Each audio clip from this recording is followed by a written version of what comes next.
सफल बने, समर्थ बने, पावन बने जीवन।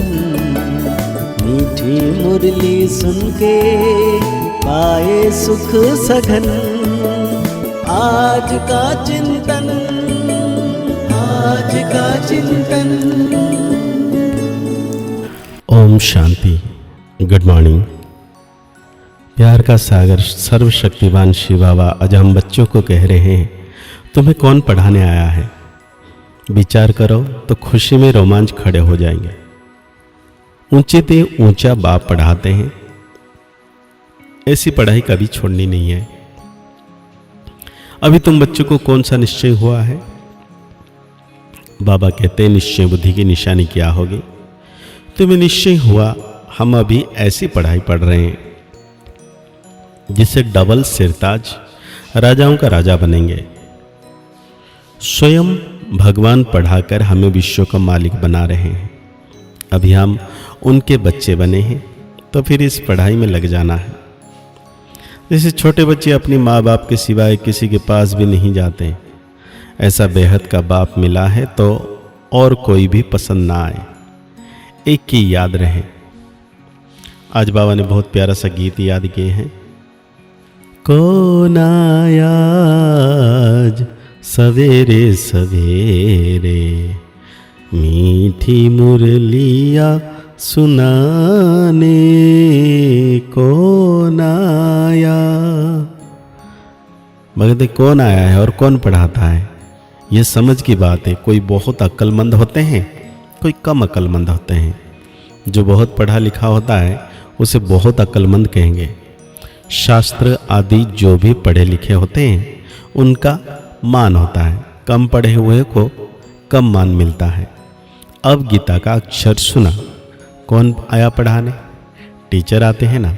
स्कूल में पढ़ने वाले जानते हैं टीचर आया। यहाँ कौन आया है? एकदम रोमांच खड़ा हो जाना चाहिए। ऊंचे ते ऊंच बाप फिर से पढ़ाने आए हैं। समझने की बात है ना, तकदीर की बात है।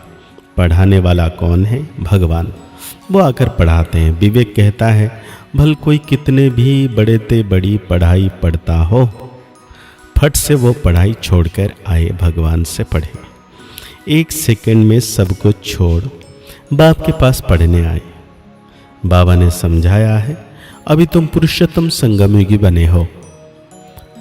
उत्तम ते उत्तम पुरुष है यह लक्ष्मी नारायण। दुनिया में किसी को भी पता नहीं कि किस एजुकेशन से इन्होंने पद पाया है। तुम पढ़ते हो यह पद पाने के लिए। कौन पढ़ाते? भगवान, मतलब निराकार ज्योति बिंदु सर्वशक्तिवान शिव। तो और सब पढ़ाइयाँ छोड़ इस पढ़ाई में लग जाना चाहिए, क्योंकि बाप आते ही हैं कल्प के बाद। बाप कहते मैं हर 5000 वर्ष के बाद आता हूँ सम्मुख पढ़ाने। वंडर है ना, कहते भी हैं भगवान हमको पढ़ाते हैं यह पद प्राप्त कराने, फिर भी पढ़ते नहीं। तो बाप कहेंगे ना यह सयाना नहीं है। बाप की पढ़ाई पर पूरा ध्यान नहीं देते हैं, बाप को भूल जाते हैं। तुम कहते हो कि बाबा हम भूल जाते हैं। बाबा कहते हैं पवित्र रहो और मुझे याद करो। दैवी गुण धारण किए तो तुम यह बन जाएंगे। बेहद के बाप को याद करना पड़े। छोटे बच्चे को माँ बाप के सिवाय दूसरा कोई उठाते हैं तो उनके पास जाते नहीं। तुम भी बेहद के बाप के बने हो तो और कोई को देखना पसंद नहीं आएगा। फिर कोई भी हो, तुम जानते हो हम ऊंचे ते ऊंच बाप के हैं। वो हमको डबल सिरताज राजाओं का राजा बनाते हैं। लाइट का ताज मन मना भव और रत्न जड़ित ताज मध्याजी भव। निश्चय हो जाता है हम इस पढ़ाई से विश्व का मालिक बनते हैं।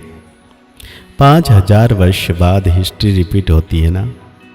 तुमको राजाई मिलती है, बाकी सब आत्माएं शांति धाम अपने घर चली जाती है।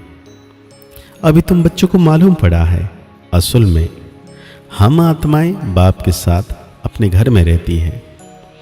बाप का बनने से अभी तुम स्वर्ग के मालिक बनते हो। फिर बाप को भूल अर्फन बन पड़ते हो। भारत इस समय अर्फन है। अर्फन उनको कहा जाता है जिनको माँ बाप नहीं होते, धक्का खाते रहते हैं। तुमको तो बाप मिला है, तो कितना प्यार से याद करना चाहिए बाबा को। परम पिता परमात्मा प्रजापिता ब्रह्मा द्वारा नई सृष्टि ब्राह्मण की रचते हैं। यह तो बहुत समझने की बात है। तुम्हारी चित्र भी है, विराट रूप का चित्र भी बनाया है।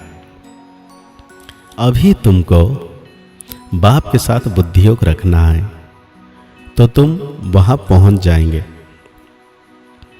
अच्छी रीति याद करने से विश्व के मालिक बनेंगे।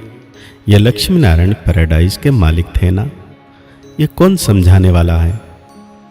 बाप को कहा जाता है नॉलेजफुल। मनुष्य फिर कह देते हैं अंतर्यामी। वास्तव में अंतर्यामी का अक्षर है नहीं, अंदर रहने वाली, निवास करने वाली तो आत्मा है। आत्मा जो काम करती है वो तो सब जानते हैं। सब मनुष्य अंतर्यामी है, आत्मा ही सीखती है। बाप तुम बच्चों को आत्मा अभिमानी बनाते हैं। तुम आत्मा हो, मूल वतन की रहने वाली। तुम आत्मा कितनी छोटी हो, अनेक बार तुम आई हो पाठ बजाने। बाप कहते हैं मैं बिंदी हूं, मेरी पूजा तो कर नहीं सकते, क्या करेंगे, दरकार ही नहीं। मैं तुम आत्माओं को पढ़ाने आता हूं, तुमको ही राजाई देता हूं, फिर रावण राज्य में चले जाते हो तो मुझे ही भूल जाते हो। पहले पहले आत्मा आती है पाठ बजाने। मनुष्य कहते हैं 84 लाख जन्म लेते हैं, परंतु बाप कहते हैं मैक्सिमम है ही 84 जन्म। फॉरेन में जाकर यह बातें सुनाएंगे तो उनको कहेंगे ये नॉलेज तो हमको यहाँ बैठ पढ़ाओ।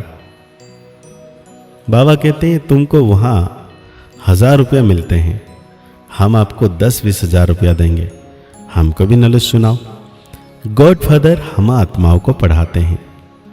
आत्मा ही जज आदि बनती है, बाकी मनुष्य तो सब हैं देह अभिमानी। कोई भी ज्ञान नहीं है, भल बड़े बड़े फिलोसोफर आदि बहुत है, परंतु ये नॉलेज किसी को भी नहीं है। गॉड फादर निराकार पढ़ाने आते हैं, हम उनसे पढ़ते हैं। ये बातें सुनकर सकृत हो जाएंगे। यह बातें तो कभी सुनी पढ़ी नहीं। एक बाप को ही कहते हैं लिबरेटर, गाइड, जबकि वही लिबरेटर हैं तो फिर क्राइस्ट को क्यों याद करते हैं। यह बातें अच्छी रीति समझाओ तो वो चक्रित हो जाएंगे। बाप कहते हैं मैं तुमको राजाओं का राजा डबल सिरताज बनाता हूँ। प्योरिटी पिस्परिटी हाँ सब थे, विचार करो कितने वर्ष हुए। क्राइस्ट से 3000 वर्ष पहले इन्हों का राज्य था ना। कहेंगे यह तो स्पिरिचुअल नॉलेजफुल है, यह तो डायरेक्ट यूज सुप्रीम फादर का बच्चा है, उनसे राजयोग सीख रहा है। वर्ल्ड की हिस्ट्री ज्योग्राफी कैसे रिपीट होती है। भगते ये तुम बच्चे जानते हो, ये सारी नॉलेज है। हमारी आत्मा में 84 जन्मों का पाठ भरा हुआ है। इस योग की ताकत से आत्मा स्वतः प्रधान बन गोल्डन एज में चली जाएगी। फिर उनके लिए राज्य चाहिए, पुरानी दुनिया का विनाश भी चाहिए। सो सामने खड़ा है, फिर एक धर्म का राज्य होगा। ये पाप आत्माओं की दुनिया है ना। अभी तुम पावन बन रहे हो। बोलो, इस याद के बल से हम पवित्र बनते हैं और सबका विनाश हो जाएगा। नेचुरल कैलेमिटीज भी आने वाली है। हमारा रियलाइज किया हुआ है और दिव्य दृष्टि से देखा हुआ है। यह सब खलास होना है। बाप आए हैं डीटी वर्ल्ड स्थापना करने। सुनकर कहेंगे ओहो यह तो गॉड फादर के बच्चे हैं। तुम बच्चे जानते हो यह लड़ाई लगेगी, नेचुरल कैलेमिटीज होगी, क्या हाल होगा। ये बड़े बड़े मकान आदि सब गिरने लग पड़ेंगे। तुम जानते हो यह बम्स आदि 5000 वर्ष पहले भी बनाए थे अपने ही विनाश के लिए। अभी भी बम्स तैयार हैं अपने विनाश के लिए। तो आज बाबा धारणा के लिए कहते हैं स्वयं भगवान सुप्रीम टीचर बनकर पढ़ा रहे हैं, इसलिए अच्छी रीति पढ़ना है, उनके मत पर चलना है। बाप के साथ ऐसा योग रखना है जिससे साइलेंस का बल जमा हो। साइलेंस बल से विश्व पर जीत पानी है, पतित से पावन बनाना है। बनना है। बाबा कहते हैं, वरदान देते हैं हम बच्चों को, समय और संकल्प को सेवा में अर्पण करने वाले विधाता वरदाता भव। अभी सो कि छोटी छोटी बातें के पीछे, तन के पीछे, मन के पीछे, साधनों के पीछे, संबंध के निभाने के पीछे समय और संकल्प लगाने के बजाय इसे सेवा में अर्पण करो। यह समर्पण समारोह मनाओ। श्वास श्वास सेवा की लगन हो, सेवा में मगन रहो, तो सेवा में लगन से सौन्नति की गिफ्ट स्वतः प्राप्त हो जाएगी। विश्व कल्याण में स्व कल्याण समाया हुआ है, इसलिए निरंतर महादानी विधाता और वरदाता बनो। तो आज बाबा हम बच्चों को स्लोगन दे रहे हैं, अपनी इच्छाओं को कम कर दो तो समस्याएं खत्म हो जाएगी। तो आज बाबा हम बच्चों को अव्यक्त इशारा दे रहे हैं, जैसे अलौकिक रीति से कोई किसी के स्नेह में लवलीन होता है तो चेहरे से, नैनों से, वाणी से अनुभव होता है कि यह लवलीन है, आशिक है। ऐसे जिस समय स्टेज पर आते हैं तो जितना अपने अंदर बाप का स्नेह इमर्ज होगा, उतना स्नेह का बाण औरों को भी स्नेह में घायल कर देगा। तो आज की मुरली के अनुसार हम सो मान लेंगे, मैं मास्टर विधाता वरदाता आत्मा हूँ। आज के साकार वाणी को और गहरी रीति से चिंतन करते हुए निरंतर सर्वशक्तिवान मीठे बाबा की याद में रहना है कि सर्वशक्तिवान बाबा सदा मेरे साथ हैं। मुस्कुराते रहिए, आगे बढ़ते रहिए, पुरुषार्थ करते रहिए, खुश रहें, स्वस्थ रहें, मस्त रहें। ओम शांति, ओम शांति, ओम शांति।